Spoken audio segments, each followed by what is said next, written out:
7 October 2001ના રોજ નરેન્દ્ર મોદીએ પ્રથમ વખત ગુજરાતના મુખ્યમંત્રી તરીકે શપથ લીધા। 2001માં ગુજરાતમાં ભાજપની સરકાર હતી। તત્કાલીન મુખ્યમંત્રી કેશુભાઈ પટેલ સ્વાસ્થ્ય સંબંધિત સમસ્યાનો સામનો કરી રહ્યા હતા, જેના કારણે પાર્ટીની અંદર નવા સીએમ બનાવવા ઉપર ભાર મૂકવામાં આવ્યો। નરેન્દ્ર મોદી જે તે સમયે રાષ્ટ્રીય સ્તરે ભાજપના સંગઠનોમાં કામ કરતા હતા, તેમણે ભાજપના સંગઠનને મજબૂત કરવા માટેની મહત્વની ભૂમિકા ભજવી હતી।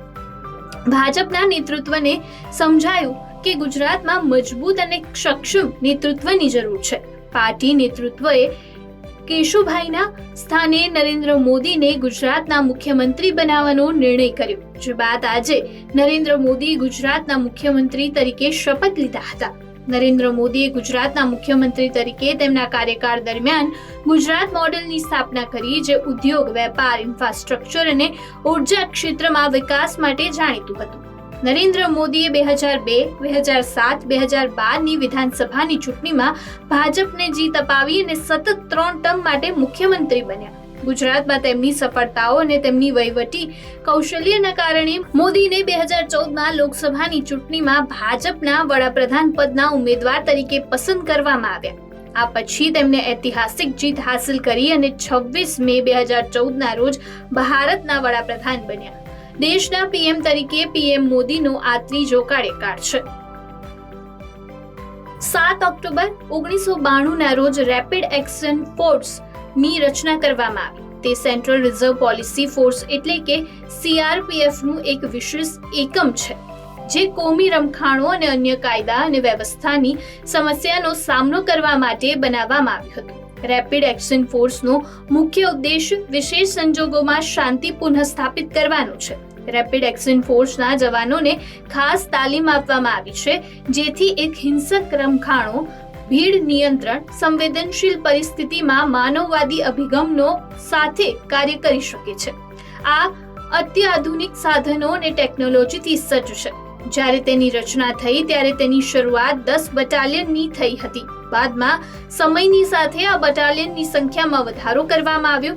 રેપિડ એક્શન ફોર્સ તેની રચના પછી ઘણી મહત્વપૂર્ણ કામગીરીમાં ભાગ લીધો હતો અને તેની કાર્યક્ષમતા અને નિષ્પક્ષતાનું વારંવાર પ્રદર્શન કર્યું છે। ગ્રેગોરિયન કેલેન્ડર મુજબ ગુરુ ગોવિંદ સિંહજીનું અવસાન 7 ઓક્ટોબર 1708ના રોજ થયું। તેઓ શીખોના 10મા ગુરુ અને છેલ્લા ગુરુ હતા, જેમને શીખ ધર્મને નવી દિશા આપી અને ખાલસા પંથની સ્થાપના કરી। ગુરુ ગોવિંદ સિંહનો જન્મ 22 ડિસેમ્બર 1666ના રોજ પટનામાં થયો હતો।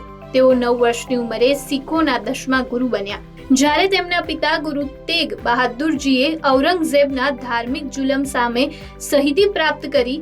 ગુરુ ગોવિંદ સિંહજીએ શીખ સમુદાયને એક સંગઠિત સેના તરીકે ઊભો કર્યો અને 13 એપ્રિલ 1699ના રોજ ખાલસા પંથની સ્થાપના કરી। તેમણે શીખોને સ્વરક્ષણ અને ધાર્મિક સ્વતંત્રતા માટે લડવાનું શીખવ્યું। તેમણે શીખોની ઓળખાણ 5 કરાર, કેશ, કડા, કરીપાડ, કાચ, કાંડાના રૂપમાં સ્થાપિત કરી। કહેવામાં આવે છે કે મુગલોએ 2 હુમલાખોરને મોકલ્યા ત્યારે ગુરુ ગોવિંદ સિંહ તેના સૈનિકોને ડેક્કનમાં તૈનાત હતા। તે કેમ્પમાં ઘૂસી ગયા અને ગુરુ ઉપર છરી વડે હુમલો કર્યો। હત્યારાઓને ગુરુએ માર્યો હતો, જ્યારે તેના સાથીદારને શીખ રક્ષકોએ માર્યો હતો। ગુરુ ગોવિંદ સિંહજી થોડાક દિવસો પછી 7 ઓક્ટોબર 1708ના રોજ 42 વર્ષની વયે તેમના ઘાવને કારણે મૃત્યુ પામ્યા। ગુરુજીના મૃત્યુ પછી શીખો અને મુઘલો વચ્ચે એક લાંબુ અને ભીષણ યુદ્ધ થયું હતું।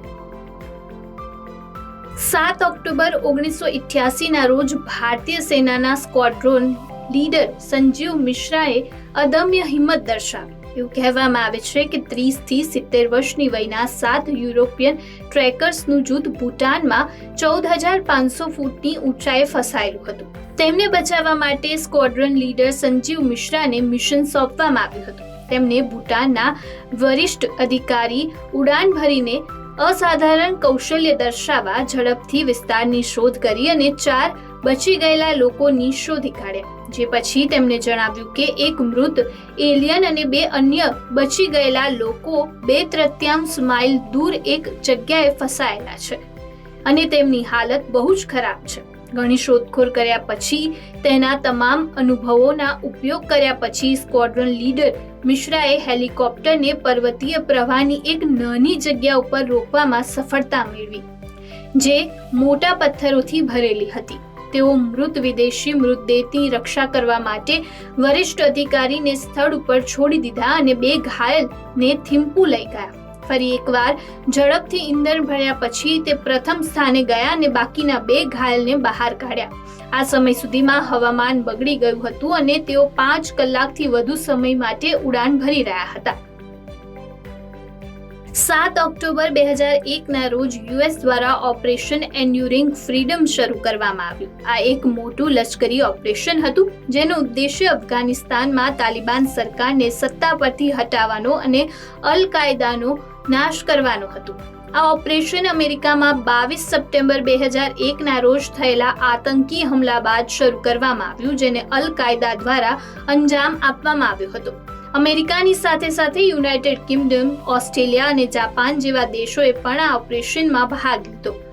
બધા દેશો હવાઈ હુમલા શરૂ કર્યા. આ હુમલાઓનો ઉદ્દેશ્ય તાલિબાનના ઠેકાણે અલ કાયદાના તાલીમ કેન્દ્રો ઉપર અને અફઘાન સૈન્યની રચનાનો નાશ કરવાનો હતો.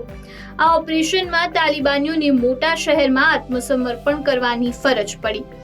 આ ઓપરેશનમાં અલ કાયદાના ઘણા આતંકવાદીઓ પકડાયા, માર્યા ગયા અને નાસી ગયા હતા. આ ઓપરેશનમાં 11 આતંકવાદી પ્રશિક્ષણ કેમ્પ અને 39 Taliban commander and control sites નષ્ટ કરવામાં આવી. આ ઓપરેશન 31 ડિસેમ્બર 2014ના રોજ સમાપ્ત થયું.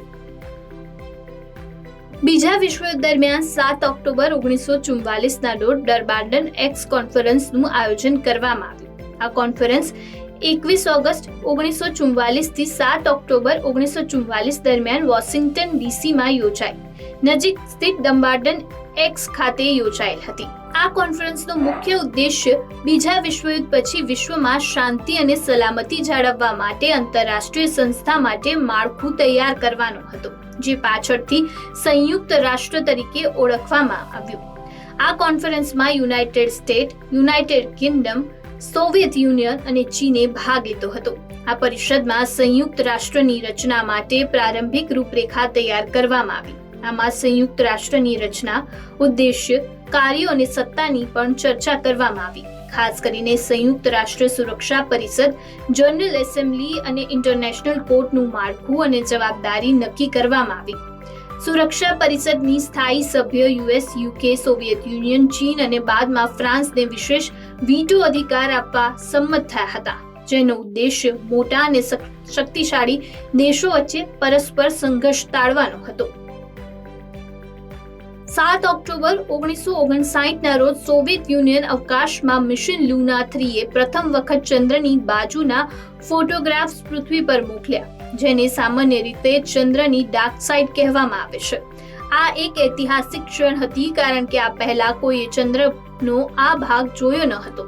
લ્યુના 3 4 ઓક્ટોબર 1959ના રોજ સોવિયત સંઘ દ્વારા લોન્ચ કરવામાં આવી હતી. તેને સોવિયત યુનિયનના લુના પ્રોગ્રામનો એક ભાગ માનવામાં આવે છે. તેનો હેતુ ચંદ્ર વિશે વૈજ્ઞાનિક માહિતી મેળવવાનો છે. આજે જ લ્યુના 3એ ચંદ્રના 70% ચિત્રો મોકલ્યા હતા, જે અગાઉ ક્યારે પણ જોવા મળ્યા ન હતા. લ્યુના 3 પાસે એક કેમેરા સિસ્ટમ હતી જે બહુવિધ ફોટોગ્રાફ લઈ શકે છે. વધુમાં ત્યાં એ ઉપકરણ હતું કે તે જે ફોટાને પ્રસ્થાપિત કરી શકે છે. આ છબીઓ શરૂઆતમાં ખૂબ જ અસ્પષ્ટ હતી, પરંતુ તેમ છતાં તે મહત્વપૂર્ણ હતી કારણ કે પ્રથમ વખત ચંદ્રનો એ ભાગ જે માનવીએ પહેલીવાર ક્યારેય ન જોયો હતો તે જોવા મળ્યો હતો.